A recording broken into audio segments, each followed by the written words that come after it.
Destroy them. Wait! We could talk. This episode really gave us the Thrawn I was waiting for. We get to see what makes him so dangerous, and especially how he differs from the big bads like Sidious. We got the more interesting parts of Thrawn, the more intellectual side, and how he approaches things. The episode starts with Hera in a hearing with some senators about her unsanctioned mission. After some back and forth, we get C-3PO to the rescue. He was sent by Leia, who says she sanctioned the mission, and that all inquiries should be brought to her. I believe that this is all setting up a live-action appearance of Leia, probably played by Billy Lord, which I think we can all get behind. I mean, who better to play Leia than Carrie Fisher's own daughter, especially since she has in the past already. I also thought it was a little interesting that she did not go by the name Solo, although that might have just been in Legends that she used that last name. She was also royalty, so I could see how Organa would play better for politics.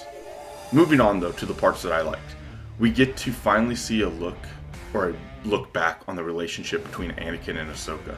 Anakin had recorded training videos for Ahsoka, telling her that he won't always be with her and to prepare against enemies like Ventress or even Count Dooku. Maybe setting something up for next season, since we know that the Night Sisters can reanimate the dead, and Ventress is buried on Dathomir. The most interesting aspect of this training was the fact that Ahsoka's opinion on Anakin has changed. She believes Anakin truly was a great master. And this is not where Anakin's importance ends for this episode. When Thrawn learns of Ahsoka's master being Anakin, he looks almost scared, which is not an emotion we're used to seeing from Thrawn. Thrawn had fought alongside Anakin and Vader and realizes just how dangerous and powerful he was. More than that, just how powerful his teachings could be. He realizes Ahsoka is not like other Jedi. She was trained by the greatest Jedi of all time, or at least one of them.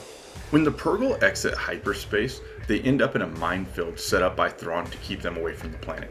The field reminded me of the time when Thrawn blockaded Coruscant in Legends. The field worked and the Purrgil escaped back to hyperspace, leaving Ahsoka and Hu Yang to be chased by some of Thrawn's men. Well, I guess pilots. I like that they talked about the Inquisitorius database, where of course Ahsoka Tano would be noted as a Order 66 survivor. It completely makes sense that they would have records on all the Jedi that they were hunting. I like that little throwaway line that I think really has a lot of backstory to it. When we cut back to Ezra and Sabine, we get some nice dialogue between the two of them. And then when they are attacked, we get to see how much Ezra has really grown. He's not just going straight into it, he actually thinks he uses the Force. Also should be stated that Sabine still leaves out some things, but I like the little callback to when she's asked about the Emperor being dead and she just says, "That's what people say." I like that they give a little what if in this story as well. This episode also may have given us an end to the Baylan and Shin partnership.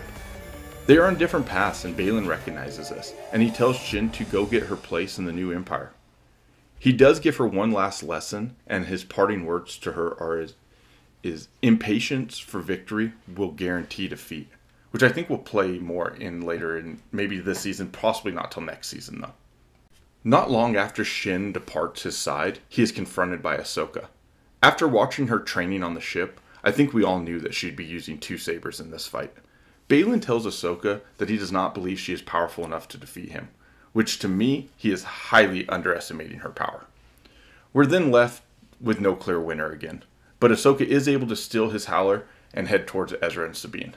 Ezra and Sabine are able to defeat the bandits, but then are surrounded by troopers and Shin. And then Ahsoka comes in to save the day. It was really nice to see that the troopers were not the same as Marok. There was no green smoke. Thrawn recalls his troops and reminds Morgan Elsbeth that the mission was not to kill the Jedi, but to gain time so they could finish loading the Chimera. We get to see the strategic mind of the Grand Admiral. He knows exactly when to attack and when to retreat. His main objective is not to destroy his enemies right away, and he does not underestimate the massive power, especially when concerning Ahsoka. And that is sort of where this episode ended. My hopes for the next episode are we're finally going to get to see what Baylan is searching for, or at least get a clearer idea of it.